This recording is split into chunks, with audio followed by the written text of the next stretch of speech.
ચાલો વિદ્યાર્થી મિત્રો, આજના લેક્ચરમાં આપણે ધોરણ 6 નવનીતનું પેપર સોલ્યુશન જોશું. એમાં પહેલો પ્રશ્ન આપ્યો કે વુ વોઝ સેડ, ઉદાસ કોણ હતું? તો રાધા વોઝ સેડ એટલે કે રાધા ઉદાસ હતી. એના પછી બીજું છે Radha was said because, Radha શું કામ કે ઉદાસ હતી, એનું કારણ શું હતું? તો she forgot her lunch box. તો આખો જવાબ કેમ આવશે?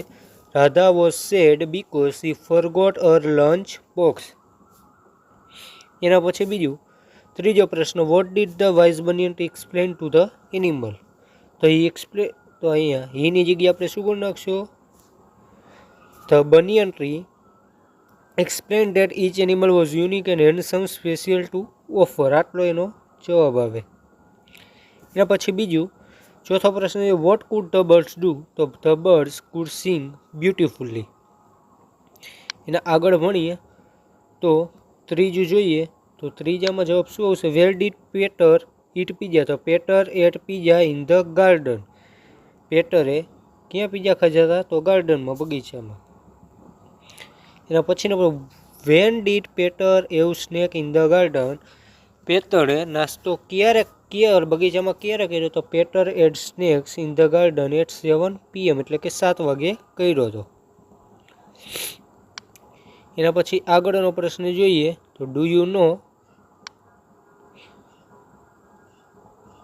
Know how to swim? Who asked this. તો હુ આસ્કડ આ વાક્ય કોણ બોલે છે? તો બોટમેન. તો the boat began to shake because the waves hit hard. Shake because the waves hit hard. એના પછી આગળ જોઈએ તો who locks herself in a tree cavity. તો ધ વેવ્સ આગળ the female hornbill locks herself within a tree cavity.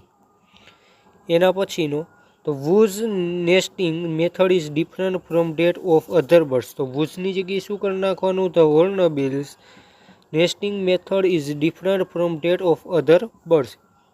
આગળનો પ્રશ્ન જોઈએ તો vote did the boy do? The boy took the heavy pot of water from his mother. એના પછી hero આપ્યો. હીરોનો ઇંગ્લિશમાં સ્પેલિંગ શું થાય? તો DIAMOND, ડાયમંડ. ભારે, તો એને ઇંગ્લિશમાં સ્પેલિંગ શું થાય? એવી. એના પછી આગળ તો mister Anand went to school. પછી ખાલી જગ્યા. તો mister Anand went to school, તો શાળાએ કઈ જતા? અલોન એટલે કે એકલા. એના પછીનું નયન વોઝ ખાલી જગ્યા મેકિંગ ખાલી જગ્યા. તો પેલી ખાલી જગ્યામાં શું આવે? રિફ્યુઝિંગ. બીજામાં શું આવે? એક્સક્યુઝીસ. એના પછી what did Robinson decided to do? તો he decided to go to shore again examine the footprints one again. પછી 16મું ધ ફૂટપ્રિન્ટ વોઝ ખાલી જગ્યા ધેન ઇઝ આઉન ફૂટપ્રિન્ટ. તો શું આવે? લાર્જર. એના પછી આગળ વી ફાઇન્ડ અવર ખાલી જગ્યા. તો પહેલામાં શું જવાબ આવે? સ્ટ્રેન્થ. અને બીજામાં શું આવે? પ્રાઇડ. પછી મે હોય એનો મે આપ્યું છે એનો રાઇમિંગ વર્ડ શું થાય? ડે. અને વાઇડનો પ્રાઇડ. પછી ડોગ્સ છે ખાલી જગ્યા. તો બાવ વાવ. પછી કૂતરાને અંગ્રેજીમાં શું કહેવાય? ડોગ્સ. બોલવોને અંગ્રેજીમાં શું કહેવાય? સે. એના પછીની જે ખાલી જગ્યા આપી એ પણ શું કીધું? યોગ્ય નામ યોગ્ય અવયવો વડે ખાલી જગ્યા પૂરો. આઈ વોઝ બોર્ન ખાલી જગ્યા 1988. તો પહેલાનો જવાબ ઇન. બીજું ધેર ઇઝ અ ગાર્ડન ખાલી જગ્યામાં હાઉસ. તો આમાં શું આવે? In front of.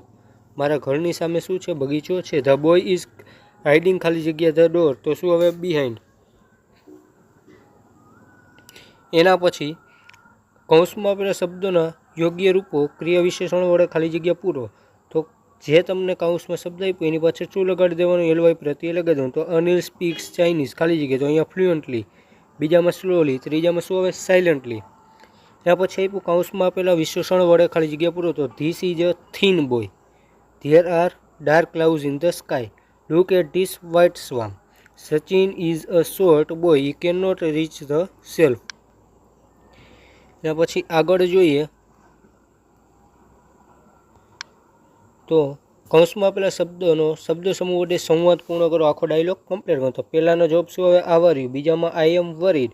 ત્રીજામાં would you please help me. ચોથું યસ ઓફકોર્સ, પાંચમામાં સો નાઇસ ઓફ યુ. એના પછી આગળનું જોઈએ તો પહેલો પ્રશ્ન એવો પૂછે, how many camels were divided equally among the 4 cousin. તો 9 camels were divided equally among the 4 cousin. બીજો, how much camel did each cousin get. તો ઈચ કૌસિન ગોટ 2 કેમલ્સ. એના પછી આગળનું, how many extra camels were left in the end. તો in the end 1 extra camel was left. એના પછી who took the extra camel. તો વુની જગ્યાએ શું આવે? Mulla took the extra camel. Did Nasiruddin get his camel back. તો yes, Nasiruddin got his camel back. એના પછીની ખાલી જગ્યા, તો એના પછીની ખાલી જગ્યા કઈ આપી છે આપણને? તો ચાલુ કૌંસમાં પહેલાં ક્રિયાપદના ચાલુ વર્તમાનકાળના રૂપો વડે ખાલી જગ્યા પૂરો. તો ધ બોયઝ બહુવચન છે એટલે એની સાથે શું લાગે? આર. અને કૌંસમાં શું આપ્યું? પ્લે. તો પ્લેનું આઈએનજી વાળું રૂપ પ્લેઇંગ. બીજામાં યુ આર ટોકિંગ. ત્રીજામાં ઇઝ સિંગિંગ. ચોથામાં એમ મેકિંગ. પાંચમાનો જે શું આવે? Are drawing. એના પછી કૌંસમાં આપેલા સંયોજકો વડે વાક્યો જોડીને લખો. તો yes run fast but he did not win the race. Do you like apple અથવા બનાનાસ. તો do you like apples or bananas. ત્રીજો, it is 10 PM so I will go to sleep. Come here and help me. Father will come late because he is a meeting. આ એનો જવાબ થયો. એના પછી આગળનું ચિત્ર આપ્યું છે કે ચિત્ર જોઈ તેના વિશે આશરે 5 થી 7 વાક્ય લખો. તો this is a classroom, there is a teacher, there are many student, there are many benches, there are table and chair. એના પછીનું આગળ જોઈએ તો what was the date of the marriage. અહીંયા હતા what was the date of the marriage ceremony. તો marriage ceremony હતી એની તારીખ કેટલી છે? તો December 21, 2024. What was the bride's name. Bride's name એટલે કે દુલ્હનનું નામ. તો દુલ્હન મિયા ક્યાં છે એમાં જોઈએ તો અહીંયા દુલ્હન મિયાનું આપણને નામ આપ્યું. જો દુલ્હા કોને? સુરેશ દેશમુખ. અને દુલ્હન કોણ છે? તો ઉર્વશી નિયાય. તો અહીંયા લખી શકો જવાબ કે Urvashi Niyay was the bride's. Was the programme held in the morning or evening. Programme ક્યારે છે? મોર્નિંગમાં કે ઇવનિંગમાં? તો મોર્નિંગમાં, સવારે. અહીંયા તમને આપ્યું છે જવાબમાં આરે 8:11 AM એટલે કે સવારના 11 વાગે. Who gave the invitation. આમંત્રણ કોને આપ્યું છે? તો દેવરાજને Pratiksha Deshmukh gave the invitation. Where was the marriage function held. તો આ ફંક્શન જે રહ્યો એ ક્યાં રાખવામાં આવેલો છે? તો આ ફંક્શન જે રહ્યો મેરેજ સેરેમની એ ક્યાં આપણને રાખવાનો? Radhe Krishna hall near RC road, Shampur. આગળ જોઈએ તો આગળ તમને 4Aમાં એવું આપ્યું છે કે કૌંસમાં પહેલાં ક્રિયાપદના સાદા વર્તમાનકાળના રૂપો વડે ખાલી જગ્યા પૂરો. તો આમાં આઈ સાથે ક્રિયાપદનું કેવું રૂપ આવે? મૂળ રૂપ. તો બ્રશ. વી આપ્યું તો એની સાથે મૂળ રૂપ. તો પ્લગનું પ્લગ. પછી આપ્યું ધ સ્ટુડન્ટ બહુવચન આપ્યું એટલે મૂળ રૂપે જ આવે સીટનું સીટ. સેજલ એક વચન છે તો એક વચન હોય તો ક્રિયાપદને એસ અથવા ઈએસ લાગે. તો અહીંયા કૌંસમાં જો શું આપ્યું છે? પાસ. પાસ આપેલું હોય તો છેલ્લે ડબલ એસ છે તો શું લગાડવામાં આવે? ઈએસ. તો પાસીસ. અમિત ખાલી જગ્યા ધ બોલ. અહીંયા શું આપેલું? કેચ. અને અમિત એક વચન છે તો કેચ આપ્યું એને સીએચ લાગેલો છે છેલ્લે. તો આની પાછળ શું લગાડવામાં આવે? ઈએસ. તો જવાબ શું આવે? કેચીસ. એના પછી રાઇટ અ શોર્ટ મેસેજ. તો ટૂંકો સંદેશ લખવાનો છે. એ આપણે લેક્ચરમાં ભણ્યા હતા નવનીતમાં. આપણને આપેલું છે અને આપણે બોર્ડ ઉપર પણ કરાવેલું. કૌંસમાં આપેલા શબ્દોમાંથી યોગ્ય શબ્દો વડે ખાલી જગ્યા પૂરો. ખાલી જગ્યા વી કમિન. તો આપણે પરવાનગી લેતા હોય તો એના માટે કેનો ઉપયોગ થાય? મેનો. બીજું આપ્યું છે ફિશ ખાલી જગ્યા સ્વિમ. તો શું આવે? માછલી શું કરી શકે? તળી શકે. તો જવાબ શું આવે? કેન. અંકિત ખાલી જગ્યા ડ્રાઈવ શો પાસ. અંકિતે બાઇક કેવી રીતે ચલાવવું જોઈએ? ધીમું ચલાવવું જોઈએ. તો આપણને શું કીધું? અંકિત ખાલી જગ્યા ડ્રાઈવ શો પાસ. અંકિત જે બાઇક વધારે ચલાવશે તો એને ચલાવવું જોઈએ નહીં. તો શું જવાબ? Should not. પછી આપેલા વિષય પર આશરે 8 થી 10 વાક્યો લખો. તો એક આપ્યું છે માય બેસ્ટ ફ્રેન્ડ અને બીજો આપ્યો માય ડેઇલી લાઈફ.